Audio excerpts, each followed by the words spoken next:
Anna Seawold, and this is Authentic Parenting, a podcast about personal development in the context of parenting, where I explore how you can find more calm, connection, and joy in parenting through the process of self-discovery and inner growth with a trauma-informed lens.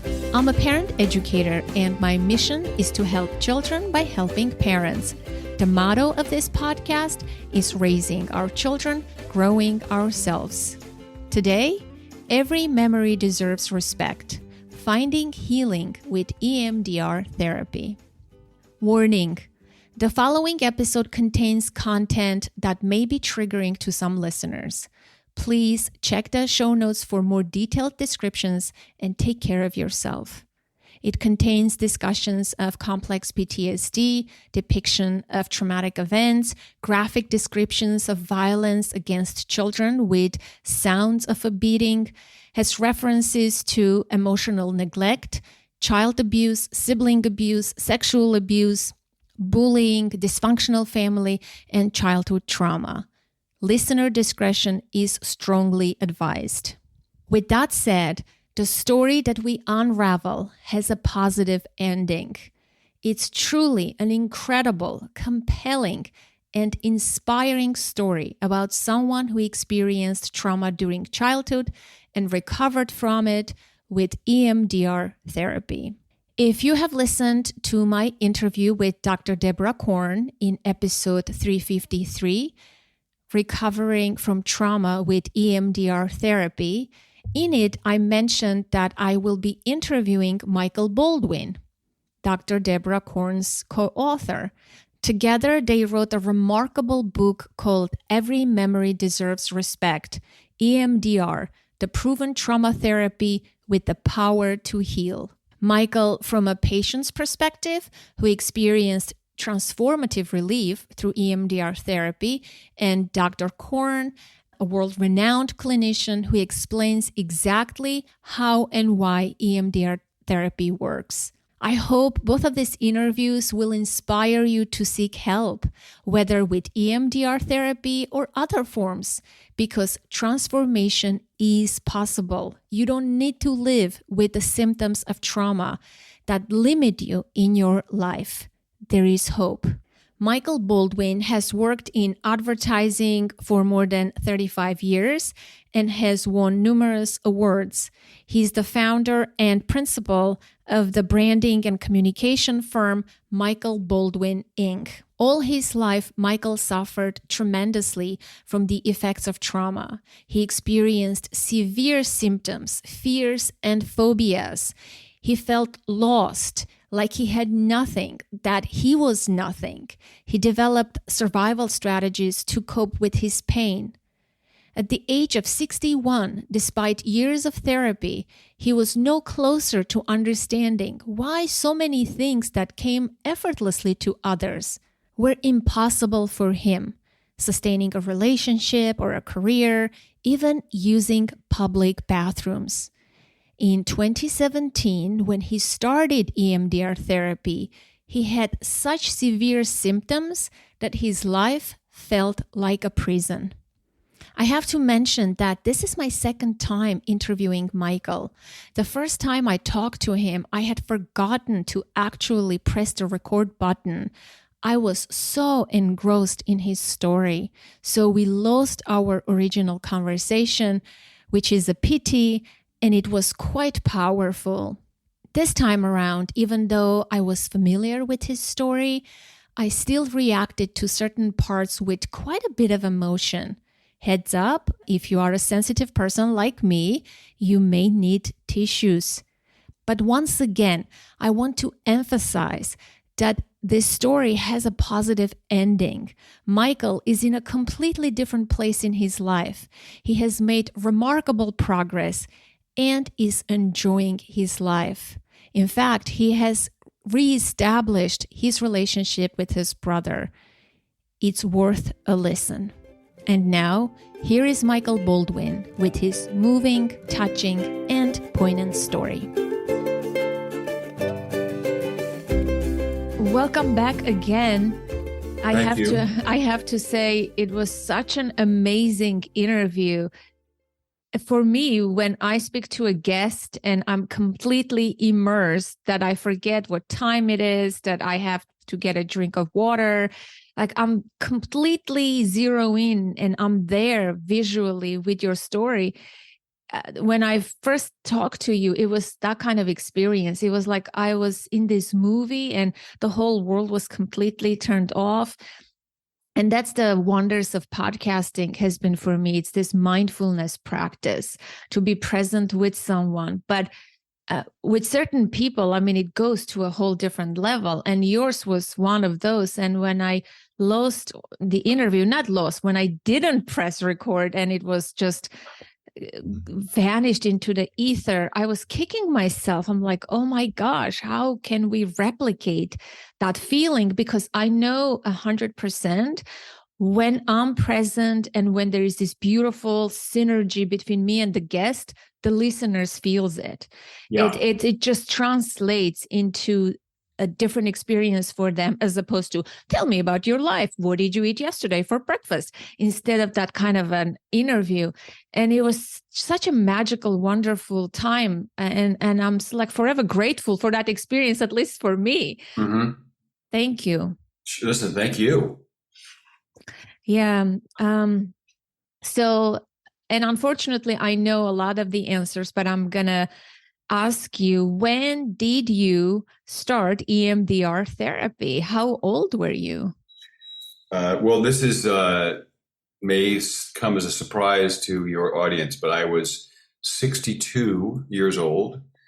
But I should probably also add that in my case, I had seen 7 other therapists over the span of about 22 years up to that point.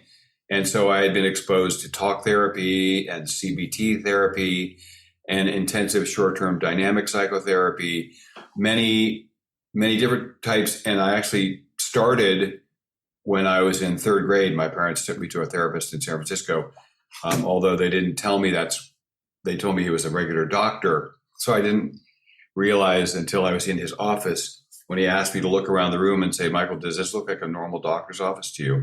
And I realized, I've been had.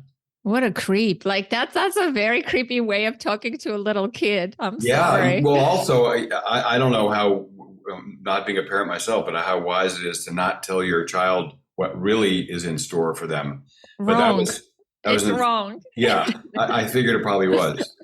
But so it wasn't for lack of trying. And at one point I was going in the intensive short-term dynamic psychotherapy experience. I would be living at one point I was living in Los Angeles. I would fly once a month to Boston to see this doctor, Dr. Oken. And I would sit, in his approach, your knees were about 5 inches apart, facing each other in chairs.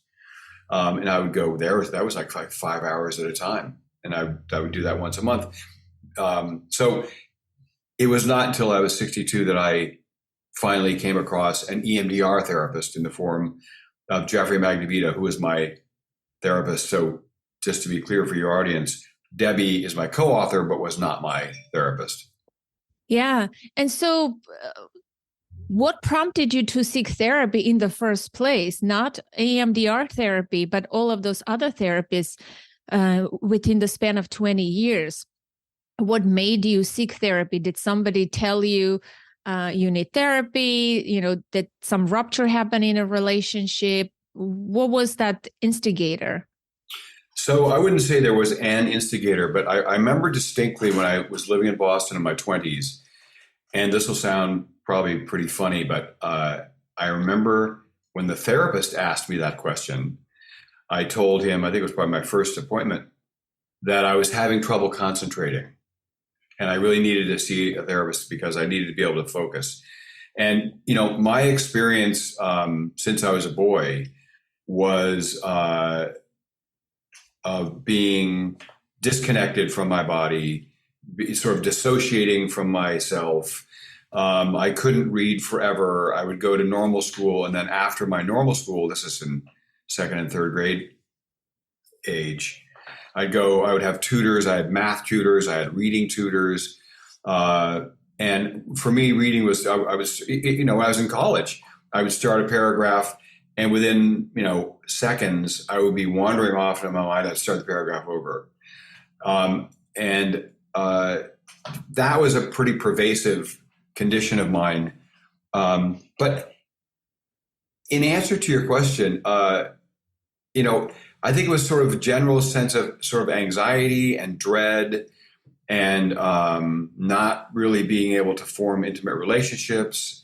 And later on, it got worse. Leading up to Dr. Magnavita, it got really bad, where there was a lot of alcohol abuse and alcohol in combination with Vicodin abuse and blacking out.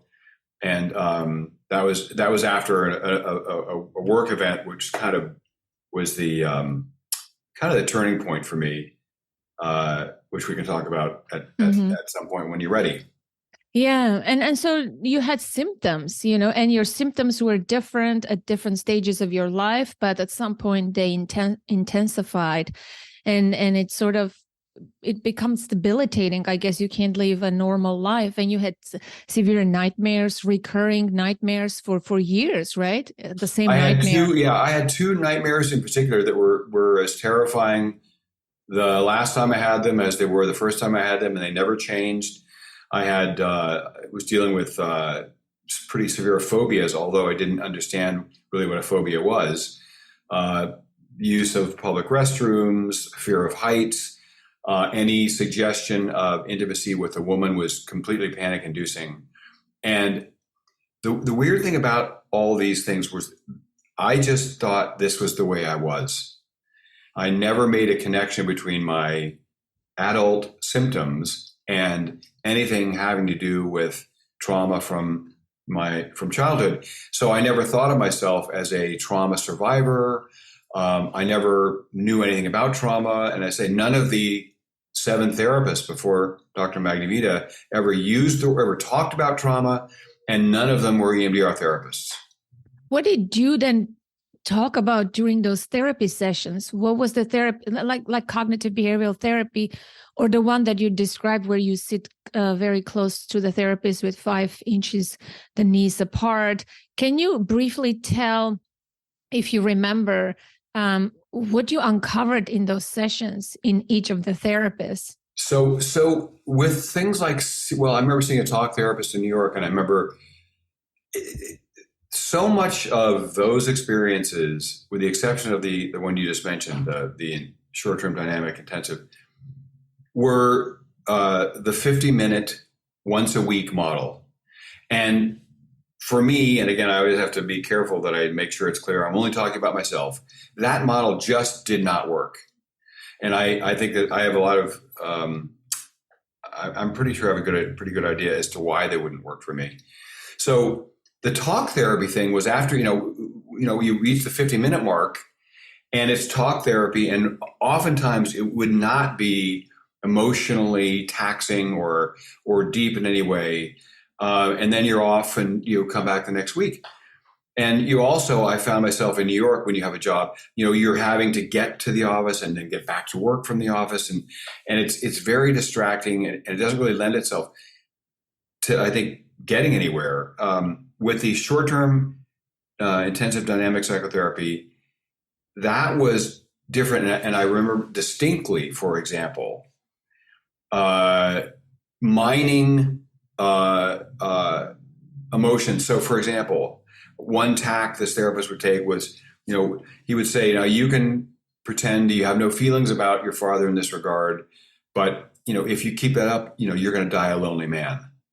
So this is something he would also say. I'm not sure that was such a good therapist, in retrospect, but it was sort of, mining for gross emotions, but not necessarily within any kind of an approach that connected the dots between adult symptoms and childhood experiences. Is more about, anger and rage and grief and sadness, but in kind of a non-connected or linear or interconnected way. But those sessions were very emotional. But again, they didn't do for me what finally happened when I started doing EMDR therapy. Yeah, well, that's pretty interesting. So I think I would like to talk about your childhood a little bit now Mhm. to give a bit of a context, because that's large part of Sure. your story. And then we can talk about EMDR therapy and the benefits of it. Um, so you grew up in an affluent family um, in Boston? In Denver. In, So in if you Denver. can imagine, well, I can show it to you. You've seen this picture before here. So Yes. here's a 2-year-old version of me in Denver. And for your audience, they can't see it. It's to me, this looks like a Syrian or a Serbian, refugee where, the family's been killed and he's sort of wandering around in the rubble. I remember showing that picture, one like it, to Dr. Magavita, and he said, "Oh my, you could tell, or he could tell a neglected child from a mile away." So if you imagine that child, um, and as an adult, knowing bad things had happened to me as a child, but never thinking about them as traumatic and never thinking of them having anything to do with my adult emotional struggles. So, as I said earlier, I didn't think of myself as a victim or survivor. And I didn't also consciously remember some of the things that had happened. And I also had only, basically fragments of memories that made not a whole lot of sense to me. So, for me, my trauma history was about what Dr. Magnavita referred to as willful neglect on the part of both my parents. Um, for example, I would be put out in the backyard at age 2, bare feet in a diaper, and I would wander out to the back alley and wander down the alley into the intersection. And a neighbor would bring me home to the front door of the house. And I mean, the idea of that happening today would be like, call childhood services, that this is, there's something going wrong in the household. So that was sort of one sort of emblematic example of the kind of abandonment and neglect. So, I was bullied at home by my brother. I was bullied at school. And anyone who knows anything about bullying knows you never feel safe. You pretty much live in a constant state of terror because you never feel safe. I was abused sexually, physically, and emotionally. And again, in spite of this, my family's background at face value, what looked like, wow, this looks like a perfect family. Well-educated parents, very upscale family. I couldn't focus or tune into anything, because my brain was kind of short-circuited. And as I said earlier, for the longest time, I couldn't read, had all kinds of additional tutoring in addition to going to school for the school day. And one interesting thing was what my mother referred to me as being accident prone. So by the time I was 5 or 6, I'd had probably 5 or 6 concussions on my forehead, always the same place, always being taken to the ER. And what's interesting about that for me is when I was working with the EMDR therapist, and I'd be in these, really intense, convulsive, sobbing episodes, I would find myself rubbing my forehead. I was like, why am I automatically doing this? And I think it's because as a kid, it was such a source of pain, both physically and emotionally, as kind of a locus because I would always fall on my forehead. If you could feel it, it feels sort of like a cobblestone road. And at one point as an adult, my mother was here, who was basically a non-parent parent, and she spent 3 days in New York. I went out of my way to do everything I possibly could do to make sure she had a great trip. And on the last day when she was going to the airport, I realized she'd never asked me one question.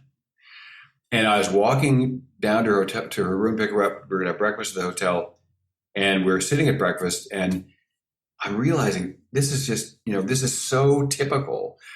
And at the table, she says, "You haven't said a word about my new blouse."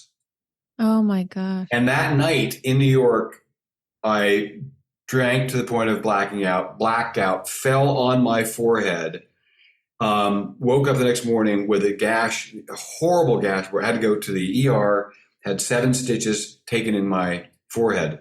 So, and I remember seeing the therapist I was seeing at the time, who said, "Michael, I can't help but notice it's the same exact place where all of your other concussions took place." Isn't that interesting? So it was basically, feeling unloved, unprotected, uncared for, and which kind of fostered a core belief of being unlovable and worthless. So that was my core belief, core inference as a child growing up. And they used to, you showed me last time the carpeting that they used to tape on your forehead and take you outside like that, as if that's like band-aiding sort of this issue, this problem. Yeah. So I think I showed you several, I have lots of pictures where, again, I was below kindergarten, and because I kept having these concussions and cutting my forehead open, these totally misattuned parenting said, well, we'll just tape industrial carpeting onto his forehead. And then I'd be going out in public like some kind of a freak, like what's wrong with him? And the pictures, because you've seen them now, it's like, what is wrong with this child, and why are they putting this huge piece of carpeting on his forehead, walking around like he has some headlight on his forehead? That was their way of I guess coping with the situation. Yeah. And you had other siblings besides your bully brother, which we will talk about, which has a good, happy ending to that relationship, which I truly was so moved. You had two sisters and one brother. So they were the four of you, and you were the second child or third? I was the third child, and there were four of us, and it was basically a every man for himself proposition for the four of us. As Dr. Magnavito would often say, he said, nobody escapes the trauma in that kind of a crucible, in that kind of pathology of a family. Everybody, all four of us, suffered as a result, and all four of us were on our own to try to come up with a survival strategy, because that's what you do. Yeah. And your parents, I remember from your story, were not even good together. They were not a good married, happy couple. Not at all. So their relationship played a big role, right? No, they were having trouble before they got married. I think my mother thought my father was a completely different entity than what he turned out to be. They were, really, I think, ultimately really mismatched, and how they survived 18 years of marriage, and also why they had basically 5 children in a row as quickly as you could, because there was a miscarriage before I was born. So we're basically a year apart, the four of us. But if you look at our father's second wife, you can see they're nothing like each other. So somehow, I guess this is the way it works out in life, is with marriage as some kind of a litmus test for alignment. There is no alignment. Neither one of them wanted to be parents. Neither one of them were capable of parenting. They're both supreme narcissists. And it was ironic that they had 4 children. It is. Yeah. I mean, I remember from your previous story, when we spoke from our previous conversation, and I said, I couldn't hold my reaction. I says, this is the type of people should not have children. Exactly. And it's like such a harsh statement, but it's so true. And you showed me a picture of them, beautiful, handsome. Oh yeah. And dancing in this black tie affair. And like from afar, you can say, wow, that this is an amazing couple, amazing family. Everything at face value. And the old me, would have pictures of our family out in my apartment, because for exactly that reason. At face value, this very handsome, attractive looking family, well off, and I sort of wanted to project that image to anybody who was, in my apartment. And where the truth was that it was, anything but. It was just the opposite. So in spite of how the surface appeared, what was below the surface was completely the opposite. It sort of, I think, kind of unraveled over the course of 18 years, in spite of all that. But it's amazing how a picture of two adults and 4 kids can look like an ideal looking scenario when you just peel back the curtain, and it's like, oh my God, it's completely the opposite of what it looks like. Yeah, and so your parents got divorced at some point. Yeah. Your father remarried, and your mom, I'm not sure. She didn't. She did not. No, she did Didn't. not. And our father is going to be, I think, 95 in February. He's alive, and our mother died about 2 years ago at 93. So and did not remarry. And I remember you had a difficult time. You were contemplating going to her funeral. Yeah, at that point, I was debating whether or not I should go. I was convinced that I would regret it if I didn't, so I went. And it's amazing how, your GI system is a whole separate Geiger counter for trauma and stress. And starting from getting off of the plane in Denver and driving an hour and a half, or I think maybe 2 hours to where she lived in Colorado, the anxiety just started to build and build and build because I knew my brother was going to be at the event. And as it happened, I really wasn't able to leave my hotel room. I mean, I had such complete gastric distress. I remember being at the service and having to sit in the back of the room so I could get to the men's room, within a few seconds, because it was just one episode after another. And then I just spent the rest of the time pretty much in my hotel room because I think my unconscious was still scared to death that my brother was there. So that bullying, that trauma was 100% with me as an adult. And the alarm bells were just going, he's warning, he's in your proximity. And at that point, this was a few years ago, right? When your mother passed away, and you hadn't been speaking with your brother for decades, I think. Forever. No, because he was a really, I would say, he was a bully, and both emotionally and physically. He could beat me up at a moment's notice and do whatever. Physically, I had no chance of competing with him, and that continued into high school. And as I said earlier, when you live as someone who's a victim of bullying, you live in a state of terror all the time because you never feel safe. And so we had no relationship really ever for our adult lives, which is unfortunate because that meant I didn't have any relationship with his two daughters either. So that lasted right up until I finished with EMDR therapy with my 2-year stint. And when I reached out to him to let him know the book was coming out, because I was encouraged for a lot of reasons, not least of which was legal, I had to let him know this book was coming.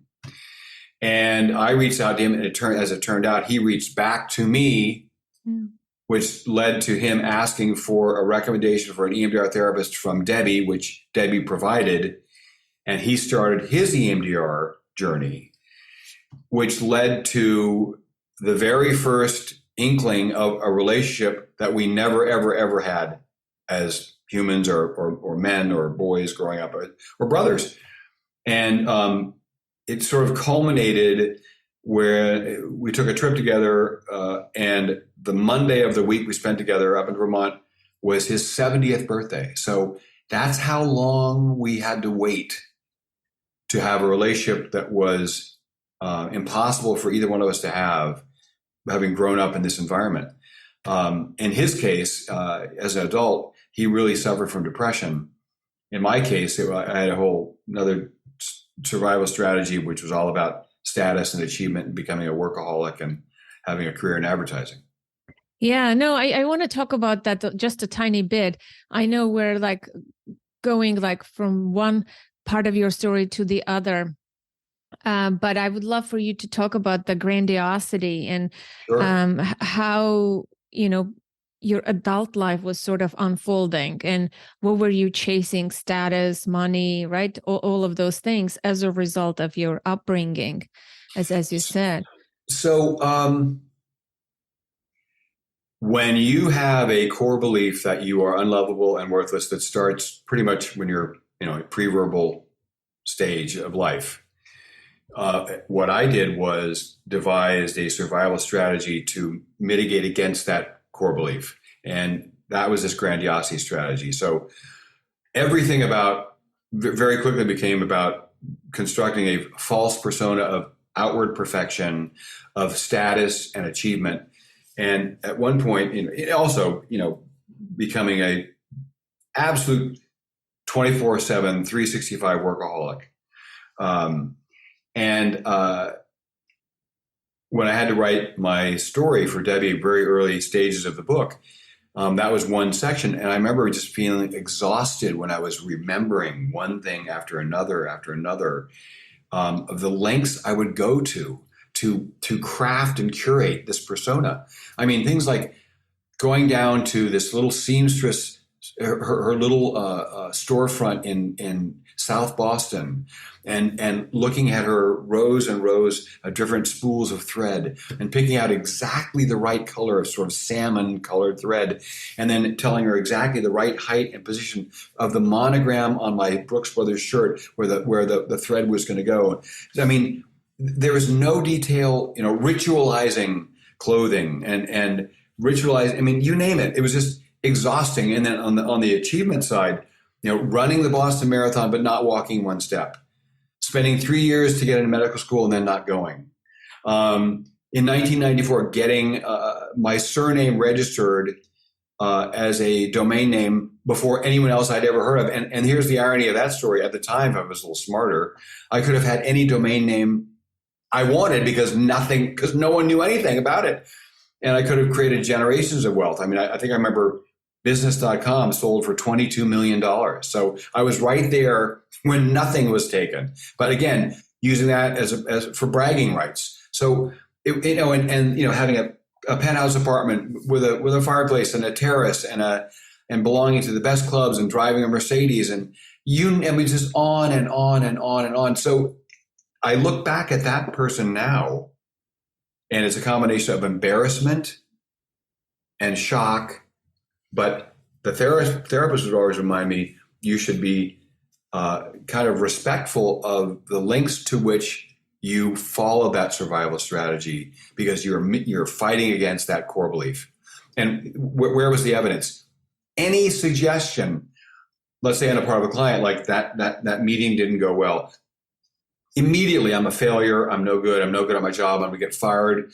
I'll end up in the street homeless and penniless. I mean, anything like that would send me completely over the cliff, because all this grandiosity was built on nothing. I was not connected to myself. I had constructed this disconnected personality that had nothing to do with the authentic me. And you are a handsome man. I mean, the listeners cannot see it, but obviously I'll have the graphic for the episode. Are you 70 yet? No, 67.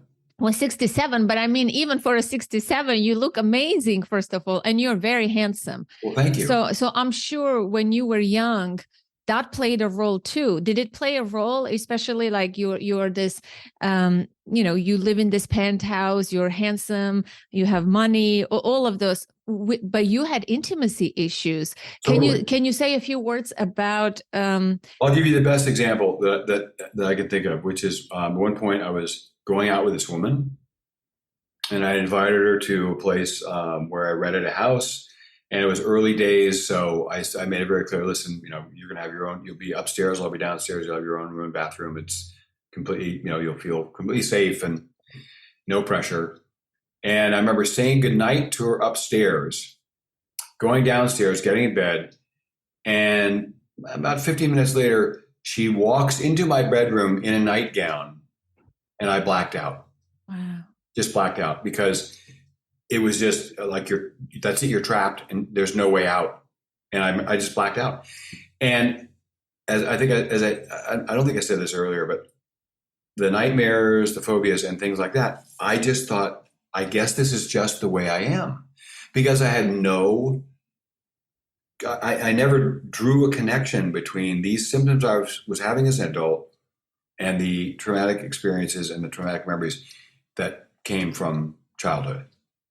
Because I was unaware of them. In many cases, a couple of the most profound ones, which didn't emerge until 3/4 of the way of the 2 years I worked with Dr. Magnavita, I was completely and totally unaware of them.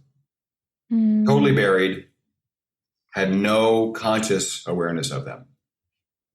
And so during EMDR therapy, when a memory retrieval happens, is it believed to be a true memory or constructed? Do you know what I mean? Like, how do you know if it's a real memory? So for me, and that's a great question for Debbie. I've heard Debbie answer that question many times, and I think her answer is we work with what the client represents or presents. Yeah. Exactly. Yeah. In my case, I would have fragments of memory. So I have fragments of memory, like, and it's kind of funny to say it now, but I remember talking to someone about, why do I have this memory of getting a bath? And why is it a vivid memory of the water drops hitting the water? There's only maybe 2 or 3 inches of water in the tub. And why is it feels like it's all kind of in slow motion? And why do I have this fragment of a memory? Why is this prominent in my mind? And later found out what that was all about. Or in the case of the one of the 2 nightmares, which never varied over the course of 40 years, but the same, and it's just as terrifying the last time as the first time, where I'm at the top of the Empire State Building, scared to death I'm going to fall off. I fall off, go all the way down, stay conscious the entire time, and then hit the pavement conscious. And why am I having this nightmare over and over and over and over and over and over again? And there was another one as well. And again, not finding out what the source of these things was until I was ready with the EMDR therapist to face them myself. Yeah. Do you want to say a few words about the bathtub incident or the abuse at the doctor's office? Sure. I think it's funny, they're connected. So yeah. The other nightmare was about the way that the story is constructed, the way my unconscious constructed the story. I was an accomplice to a murder. The murderer was already in jail, and now I'm sort of at a house. I'm hearing in the distance sort of sirens going, and okay, so now they found out that I was an accomplice. Now they're coming to get me, and they're going to put me in prison, and I'll never get out, ever, ever, ever. And as it turned out, one night before I drove up to see Dr. Magdavita, that dream morphed in the end to not being a prison, but being an office park and a doctor's office. And working with Dr. Magdavita that next day, remembering the sound of the doctor's voice, the sound of the door closing, the sound of the sort of waxy kind of paper you lie on face down on the examining table, being conscious of dissociating with the sort of pale green and grayish specks in the linoleum, trying to escape from what was going on, hearing the belt buckle hit the ground, and being raped by the doctor, by this pediatrician. And at the time, the somatic memories of that, which came up about a year into the work with Magdavita, where I was coming out of my chair, just because being penetrated and violated in that way, just my body 100% remembered everything about that experience. And then also at the time, feel like, where is my mother? Why did my mother leave me in here alone with this guy? It was at kindergarten at the oldest. And where is she? And why am I here alone, defenseless with this guy? And that was also related to the phobia of public restrooms, because I figured if I went into a men's stall, closed the door, pulled my pants down and sat down, I was so exposed that someone would come either over the stall or under the stall and get me, attack me again.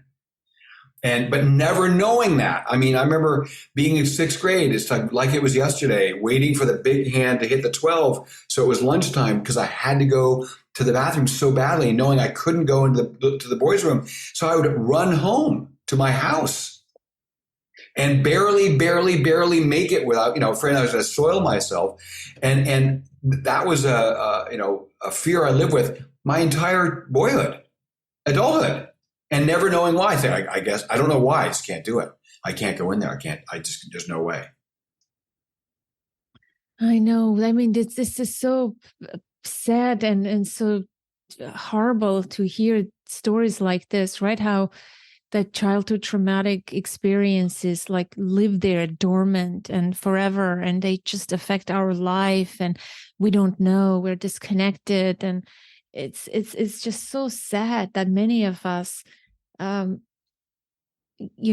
this kind of stuff. And like you said, you came from from outside. You would never tell that this was you didn't have big T traumas or but all of those experiences, cumulative experiences over the years, the terror of just not being safe in your own home with your own parents. I mean, that's just like completely, I don't know what word to use. What does it do to a person?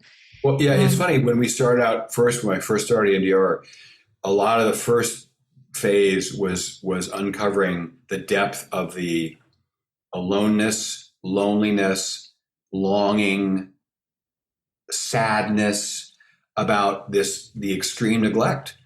Again, the picture I showed the therapist at one point, he said, you have a complete blank stare. There's nothing going on there. This is a totally neglected child.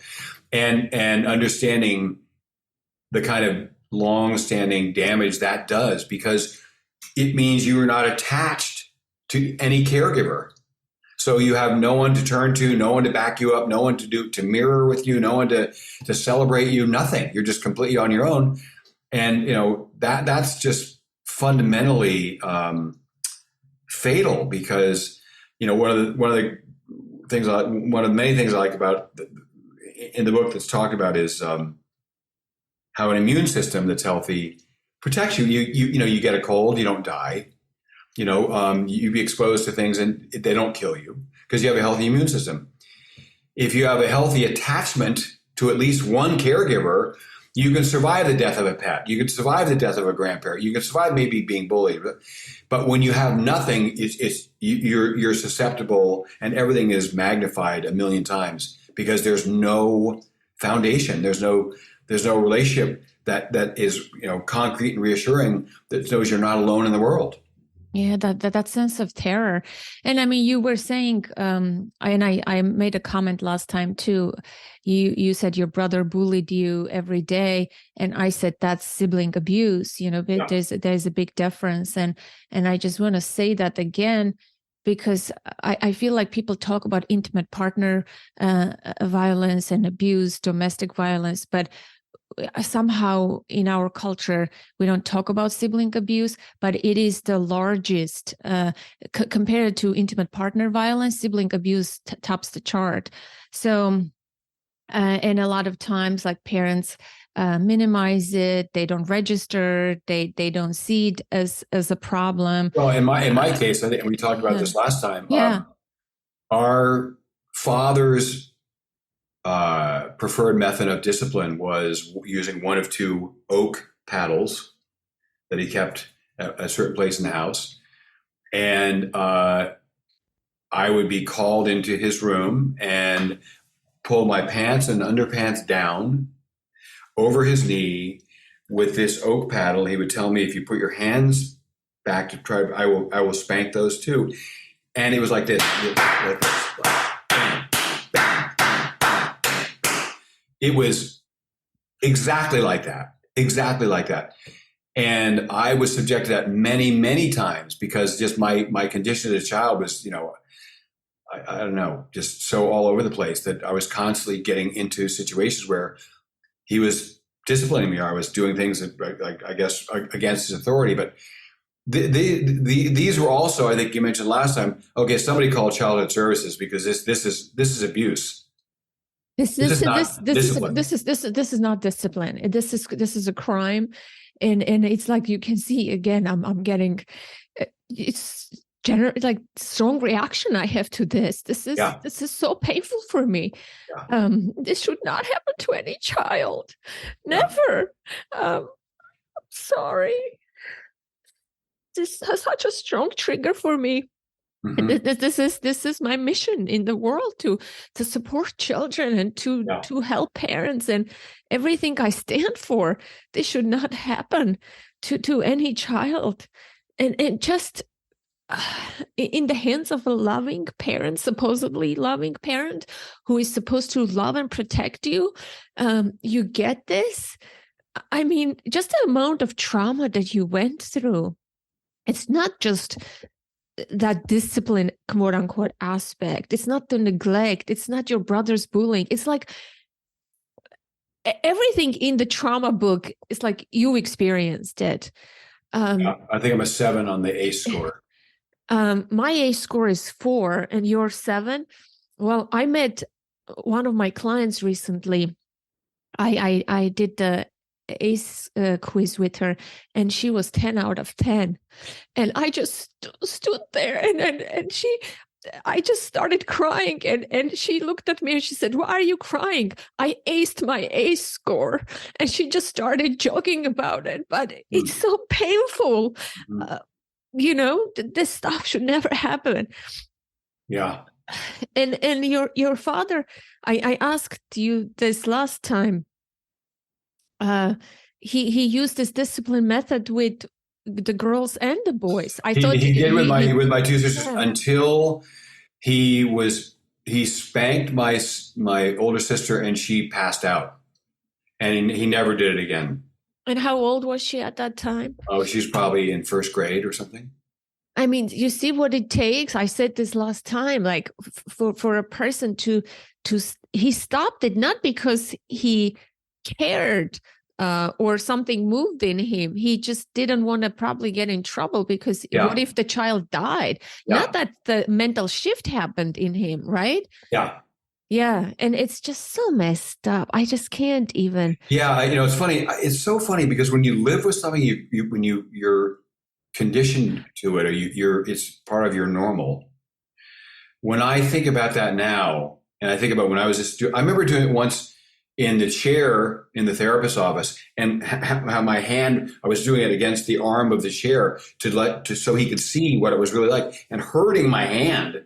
But that's what it was like. And this was with a big oak paddle and bare bottom.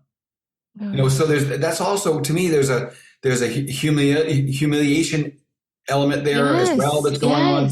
A sort of dominant authority figure humiliation thing going on, as well as just the trauma of being, it's just, on multiple levels, Michael, it's just, it's what I've learned through this work with parents is, and I had people confess to me. Obviously, I work with parents. They confess that they hit their children. They want to stop. One father called me once, and he asked me this question. He said, "My 4-year-old boy is misbehaving, and the urge in me is just to spank him and hit him." He said, "But I don't want to use my hands. I'm using a wooden spatula, a wooden spoon. Do you think it's the same thing?" And I just stood there shocked that why this is not even a question, right? But he, in his mind, I can just imagine his past, what was done to him. Well, another thing comes to me was, what I'm thinking is through the work is the level of harsh punishment that parents inflict on kids unconsciously is connected to the level of woundedness that they carry. And so the harsher the punishment that the parent inflicts, and this is not a justification of any sort, it's just an explanation or an understanding. I'm not saying your father did, but it tells me the level of trauma that he had, that he's so disconnected from the reality, from himself, that he's hurting his own offspring. And I often say this to clients, What if somebody did that to your kid and you witnessed it? Yeah. I bet you would react and take action and protect your kid. Yeah. But so somehow it's okay for you to do that onto your own kid, because in that moment, they disassociate, they black out, they revert to some kind of a traumatic trance state that they forget. I used to work in a correctional facility, and this is why, like, it put me a fire under me, and I started. This became my mission. In this correctional facility, all the children. I was in the boys department. They were teenage boys, mostly homeless street children, beggars who also did crimes, who also had disabilities, and they were put in this institution. And it was a jail. I would never forget that institution. I would never forget what was being done in that institution to those kids. I was sent there by my university as an educated psychologist to go and work there. And when I went there, I remember as a young, like 20-something-year-old, I just couldn't believe what I witnessed. The abuse, the neglect, the torture that was happening in that institution that was supposed to protect the kids from the streets. And, well, obviously I didn't remain silent. I brought in all sorts of organizations and turned that institution upside down. Now it's an open school, and I've done so much for that institution. But just the jail-like institution, the metal doors, the little opening that you could open and see who is behind the door, and the people who worked there, the way they were hitting children and the abuse that went on. But I remember one boy. This boy came and I was very good with the kids, and he talked to me and he said, Mr. Such and Such, he hit me last night so much. And he said, it hurts. And when he opened his bag, I saw the marks, the bloody marks on his back. I've never told this story like on the podcast or anywhere, but I just couldn't take it anymore. And I went to the director's office. I said, that's it. You're firing everyone. I said, or I'm not coming here, or something bad is going to happen. And I was enraged. And they did fire everyone, because I brought in like human child protective, not protective services, foreign European organizations, children's rights. And they fired everyone. And then the director, this snarky woman, called me into her office and said, are you happy? We have no employees. Now go work for everybody. And she put me on a shift. So I was living in that institution because I couldn't go anywhere. So it's sort of like I was in jail. And finally, everything shifted. But this is where my passion comes. Like, I can't hear this stuff, especially like that was an institution. But when it happens in the hands of parents, oh man, this is so hard. Yeah. And thank you for listening. I mean, this brought up a lot for me, obviously. But what do you know about the history of your parents in terms of trauma? I think this would be a good place to. Great, that's a great question. So, our mother was the daughter of an alcoholic who had a terrible, almost non-existent relationship with her mother. In her mother's eyes, that she could do nothing right, and she was always a problem. What are we going to do with her? And her father was an alcoholic, and her mother divorced the alcoholic father and remarried, and I don't think she ever really connected with the stepfather.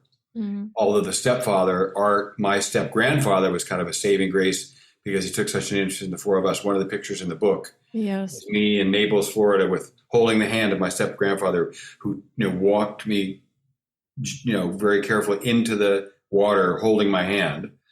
And on our father's side, he was raised in a very wealthy setting, raised by governesses, driven to, and not really connected at all to either one of his parents.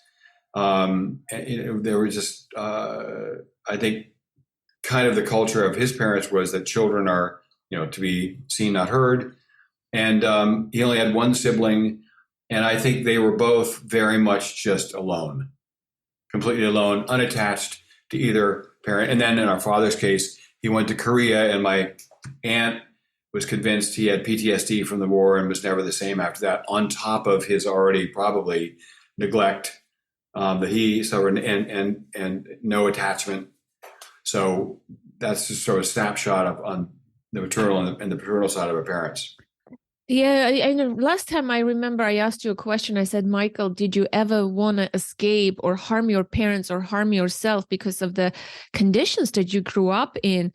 Would you share that again? As a kid, kindergarten all story? the time. Oh, well, the one that was so bad, because I was in kindergarten and I was just so unhappy, and I made the mistake, looking back, of telling my mother I wanted to run away.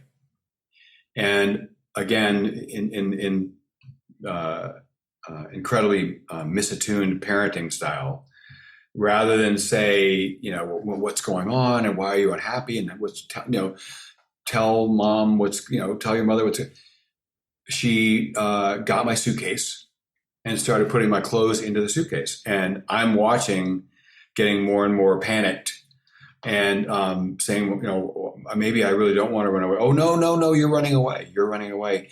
And then me sort of devolving into sobbing and tears and begging her, please don't make me go. I don't want to go. Please don't make me. Oh, yes, you're running away. You said you're running away. And closing the suitcase, grabbing me by the hand, walking downstairs. And at this point downstairs, my older sister was there, and she's sobbing, seeing me. And she's now, my mother's opened the front door to the house and now go on, you're running away, go on. And I'm just at that point, complete and total panic meltdown, wailing, please don't make me go. Please don't make me go. And, it's funny. I look back on that again, before I had any kind of understanding about trauma, and realizing what a traumatic event that was and how poignant it was in terms of illustrating the complete lack of any kind of supportive parenting for me, the parent. And then going sort of beyond that, because what she was doing with a 4-year-old was like calling the bluff of a 4-year-old, when what you should be doing is, getting down to your hands and knees, or the same eye level of the child, saying, what's going on with you? Why are you unhappy? Tell me what's going on. Nothing. None of the above. None of the above. And it was terrible. I remember my sister at one point called me up and said, do you remember that time when mom was trying to make you run away? And I said, are you kidding me? That's like been, burned into my mind since like it was yesterday. As I'm sitting here telling you about it, I remember the door being open. I remember the house. I remember her packing the suitcase. Vivid in my mind, and just getting more and more panicked. And then there was a time, that sort of, there are many episodes like that. Yeah, unfortunately. And I'm so sorry, deeply sorry that all of this happened to you. And like I said last time, I wish I can just erase all the traumas that have happened to you. I don't know. I've never met anyone who has experienced like so much. Oh, I always think that I'm nothing. I when I now that the book is out, you can imagine, it comes up in conversation when I meet people and at events, and you'd be amazed how quickly people start talking about their own trauma histories. One woman, she was with her boyfriend, her fiance in Africa, and they were held up at gunpoint, and they shot and killed her fiance. And friends, some of the friends I referred to, Debbie's referred to EMDR therapists for, where one grew up with a brother who was who raped her for several years. So there's incest in the family. Another family where there was molestation on the part of the father that was where the older brother was complicit. So I always feel like, I guess the bottom line is that I figured if I could tell and talk about my experiences, now that I was finally aware of them, it might help people talk about them first with themselves, and then maybe with others, and again, seeking an EMDR therapist, seeking help for themselves. And in particular that men might feel more inclined, because, there was an article just this week about how getting in the New York Times, getting men into therapy is like trying to, force a wild animal into the back of a car. It's just for so many reasons, conditioning since birth and masculinity and weakness and all these things that we grow up with, where you're disinclined to do it because it's seen as a sign of a weakness or a stigma or whatever. So I felt like as a male, for me, sharing this information, my experiences, it might break the ice and make it easier for other people to say, hey, well, actually some stuff happened to me. Yeah, 100%. Yeah. It seems like everywhere I go, because trauma is a part of life. Trauma is a part of life. Trauma is a part of life. Everywhere I go, everyone's got a story. Yeah. So what are if you were to pull a few billboards from the book, let's say 5, what would they be? Either your favorites or the most poignant ones? Do you remember by heart now? So just so you know, I spent, I spent probably over 3 years curating images for the book, for the billboards. And in some cases, early on, I got attached to an image and realized when we had a publisher, I had to have a licensing agreement or a release from the photographer. So in some cases, like the picture of one of my favorites is the picture of the empty shoes on the edge of the pool. Oh yeah, I love that one. Okay, so that's a photographer. He is he's in Spain, and it took me 3 months to track him down and get him on the phone. That's one of my favorites. I love all of them. The one of the watchmaker who's really super focused in on one part of the watch, talking about pinpointing traumatic memories and really putting your finger on them. I love the one of the guy who's sort of sitting, sort of levitating above the surface, and it's all about there's no escaping the gravity of trauma, no amount of money, no position in life, no status. There's just look at Whitney Houston, look at Michael Jackson, look at all these people, we see a lot of celebrities who are coming now and talking about trauma. I love the one of the boy sitting with his legs out and the curtains in front of him, which talks about hiding parts of yourself when you realize as a child they're not welcome. I love all of them. I mean, the one of the man on the train, that's one of Debbie's favorites too, where you're just an observer with the trauma therapist is your guide. And then maybe, I don't know. I spent so much time in every single incident. One last one I'll give you is kind of a composite. The bill that talks about triggers are like hyperlinks.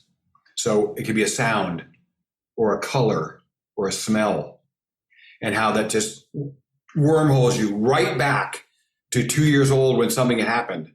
And I love that one because triggers are such an important thing for people, because all of a sudden they're sweating and they don't know why. All of a sudden they're overwhelmed with anxiety. They don't know why. What's going on? And that, just so you know, for your audience, the genesis of the book started with these billboards, with an image with opposite text, where I was trying to conceptualize either a trauma or EMDR concept and make it immediate. So no matter what culture you're from, a picture and text, whether what language it's in, because now the book's out in Italian, Greek, Korean, and now apparently I think Spanish might be the next one. So it doesn't matter because that image is universal. The image of the 2 elephants talking about being wired for attachment. That's any culture. That's any culture. And when I showed these to Dr. Magnaviti, he said, this could be a book. And when I went to Workman Publishing, I just showed them 6 of the billboards. I had no co-author. I had no table of contents. I had no sample chapter. They said, we're interested, 100%. And you also had the title, yes. Every Memory Deserves Respect, which stands for EMDR. And I want to read a tiny passage from the book. It's from the preface of the book, and it's your own writing. You say, our memories, even fragments of memories, are clues, like a trail of breadcrumbs. They might be incomplete or confusing at first, but if we have the courage to face the ones that scare us the most, they can lead to discovering that will free us. Our memories are the caretakers of truth in our lives, and every memory deserves respect. I just love that. Thank you. You're the first interviewer who's read that. That's my favorite part of my own preface. And I wrote it because I wanted to help people understand where the title came from. And I wanted to give the title for the book because no one remembers eye movement desensitization and reprocessing. So I wanted to give them a set of words that were in context for a memory-based therapy that's every memory deserves respect, EMDR. I love it. I love it. You're the first person that's read that out loud. Oh, because that was my favorite part. Mine too. Yeah, see? Mine too. That's why I'm a good interviewer, Michael. I know. But I also love holding the book. It's so tactile. It's velvety. The size of the book is perfect. It's written in a beautiful font. It's colorful. It has pictures. It's just beautiful. And the Russian nesting dolls, matryoshka dolls, I have one. The symbolism, everything about this book, I can't say enough good things about the book. It's such a successful book. And it's written in your voice and in Debbie's voice, and just makes sense. You see yourself in the pages of this book. But I just want to ask you a couple of more questions about the benefits of EMDR therapy and how your life is so much different and better. And of course, I want to ask later and conclude with your relationship with your brother and how that's changed. So in answer to your first questions, and this comes up a lot, what are the benefits, what are the dividends of EMDR for me? So the best way I can describe it is, I remember waking up in college one morning and I had this overwhelming sense of dread. And dread is it's like a really heavy overcoat you can't take off. And I just was sitting there like, what is wrong with me? Why do I have this really bad feeling? I don't know what it is. So my old, for lack of a better way of referring to it, my old operating system was about anxiety and panic and fear and phobias and depression and uncertainty and feeling alone and disconnected. I got to trade that operating system in for a new one, which has none of those things, none of that malware in it. And I get to wake up and just be myself and be connected to myself. And also today, what I'm doing, as opposed to, this status-seeking career in advertising, for God's sake, much of my life now is dedicated to getting this book into people's hands. So it has nothing to do with me. It's trying to help people like myself who are suffering for whatever reason, don't even know why. My life now is involved with this unbelievable co-author, Debbie Korn, who's such an unbelievable person and therapist and clinician, who, by the way, I'll just share this with you. Well, I'm not sure I can. She's going to be recognized in a very, very, very, very high-profile way soon. I won't spill the beans, but and that's I have the honor of working with her in this mission. So that's the best way I can describe it. And the reason why I think that's so important is because that's sort of the existential ground zero. Is when you wake up. It's like often therapists say, well, "What's your mood? What is your mood like today?" And so I got to change to a new operating system that was free of all that malware. And you were in EMDR therapy for 2 years, correct? Yes, correct. Yeah. And with respect to my brother, who is my nemesis, bully, physical bully, mind games bully, he would steal my bus money and then lie about it and not tell my parents. And then he'd reveal to me that he had taken it, and he could beat me up at a moment's notice, which he did oftentimes. My sister would try to pull him off of me. They were crying and trying to pull him off. He's sitting on me, hitting, just beating my chest with his fist. Was he physically bigger and stronger than you? Oh yeah, 100%. Absolutely. And I was terrified of him. So fast forward to a trip we just took with his 2 daughters that he invited me to join him on. One of his daughters is married with a husband, and we took this trip, and normally I would have my own place to stay. At the last minute, in a complete sort of about face, I said, no, I want to stay with you guys. I want to stay with my family. He said, that's a real about face for you, but that's wonderful. But we'll share a room because we've already got the Airbnb. So we're in this wonderful place, and we have this wonderful Airbnb that his daughters found. And he and I not only shared a room, but we shared bunk beds. So for 6 nights, we did amazing things and had a wonderful time. We'd get back, it'd be time for bed, and he'd close the door, he'd climb up to the top bunk, he'd turn the light off, and we maybe talk for a second. And I can't tell you, I don't even really know how to describe the feeling of being in that room, in that bunk bed with my brother, finally having a relationship that I never had, that we never, ever, ever had, that I was sure we never, ever, ever would. And, we have had a Zoom call every Friday for the last year. And, it's the most intimate relationship I have in my life today, even though I'm close to both my sisters. And I see it as nothing short of a miracle, because who would ever in a million years have thought this would ever, ever, ever happen? I know. This is my favorite part of your story, that especially that night that you spent, in a bunk bed. 6 nights, yeah. Six nights.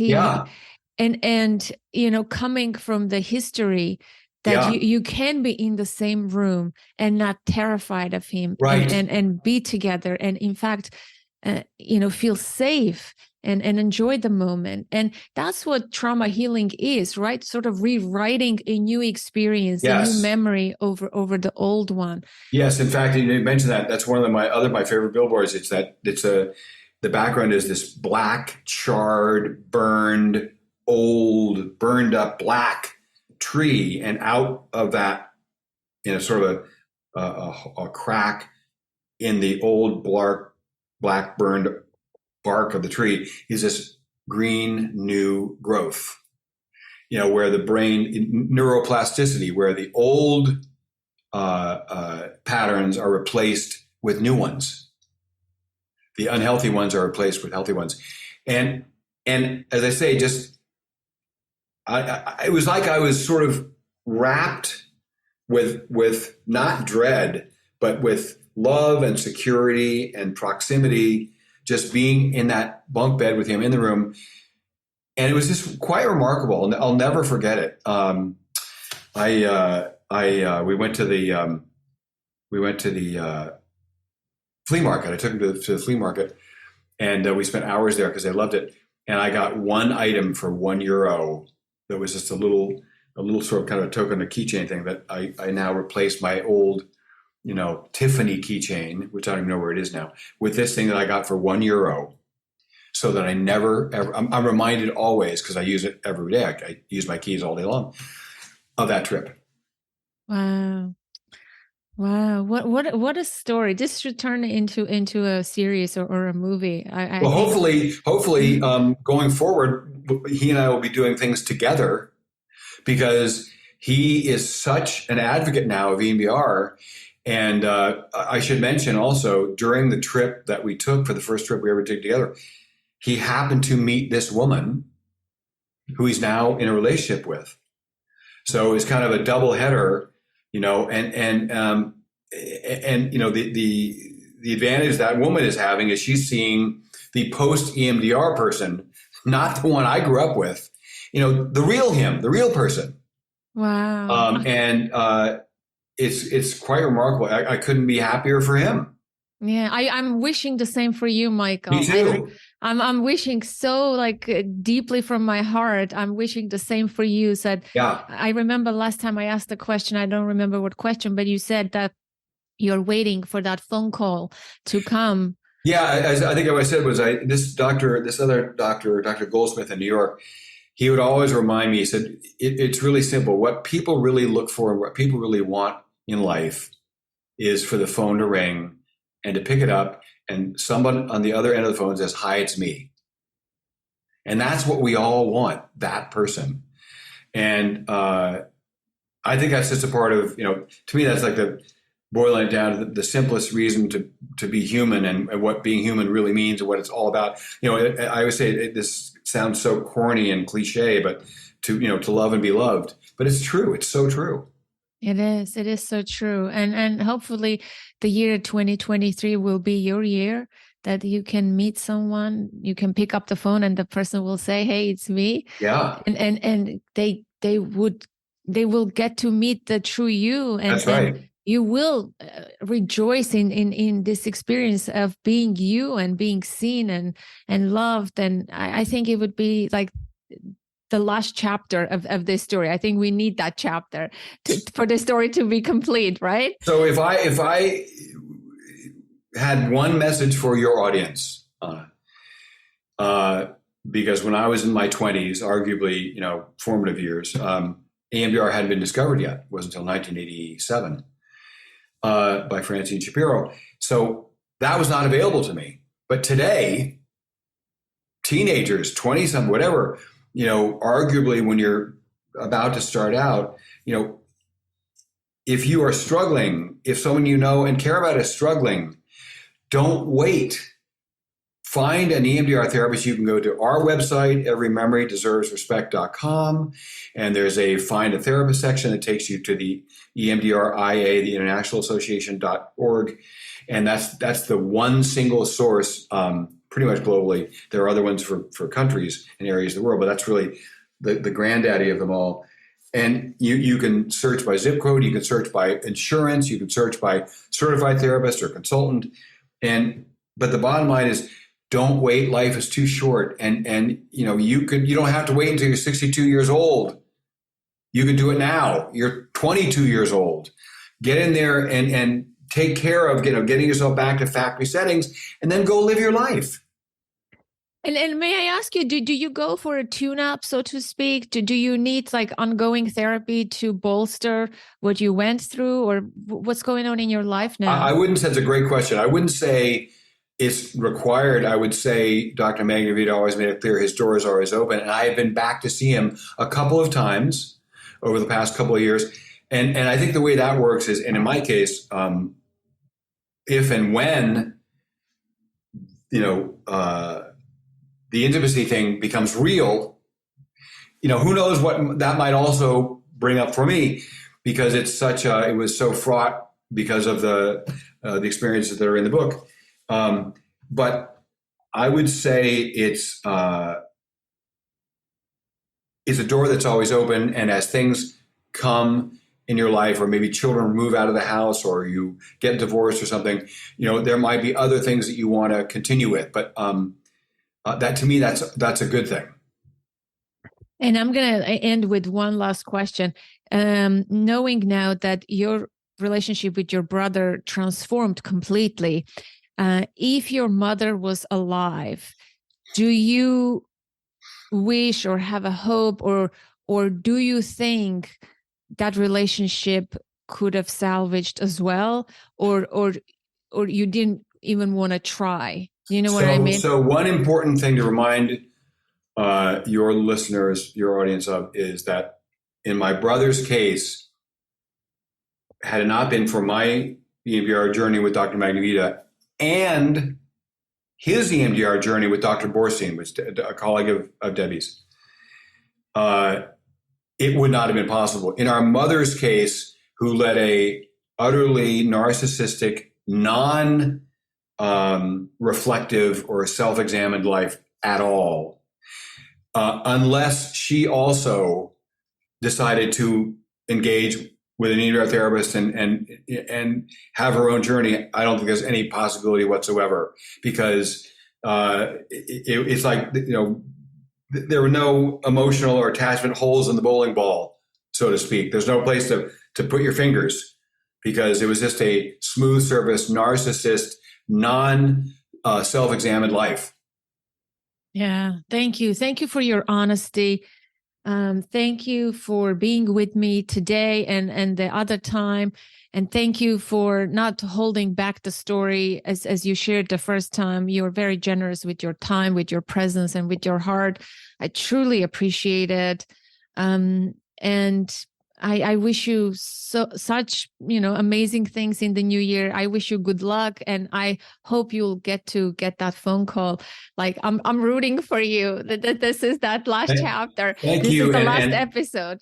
And thank you, and thank you for having me and and having Debbie. But bottom line, thank you for helping to join us in this mission to get this book into so many people's hands who will benefit from it. Yeah, thank you, Michael. I really honor you and celebrate you today. Thank you, Anna. That concludes today's conversation, my dear listener. If you made it this far in your listening experience, high five. This was not an easy episode to consume. I would love to know how this story impacted you, how it resonated with you. Please get in touch. Send me a note to the email info@authenticparenting.com. Call the number 732-763-2576 and leave a voicemail. And for international listeners, you can use the free SpeakPipe tool on the contact page of my website, authenticparenting.com/contact. If you want to connect with your fellow listeners from around the world, engage in meaningful conversation about the show, get support and answers to your parenting questions, join the Authentic Parenting community on Facebook, a private support group for parents like you. If you need ongoing parenting support, I offer bi-monthly free support calls for the members of our community. If you enjoy the podcast, you can help us out by leaving a review on Apple Podcasts or wherever you listen to the show. Your ratings and reviews help us get more visibility. Do you love the podcast and find it helpful? Then show your support by becoming a patron on patreon.com. With a small monthly contribution, you can make a big difference. Join other active members who believe and support the work of authentic parenting. To learn more and choose a level of support, go to patreon.com/authentic parenting. Again, patreon.com/authentic parenting. You can find the show and follow it wherever podcasts are played. Apple Podcasts, Google Podcasts, Spotify, Amazon Music, Pandora, and elsewhere. And finally, if you want to know what I'm up to in my private life, currently, I am teaching myself latte art. See behind the scenes of podcasting, get inspiration, and just stay connected. Follow me on Instagram, the only social media platform that I use. And as always, connect to the present moment, to yourself and your children. I am Anna Seawold. Thank you so much for listening.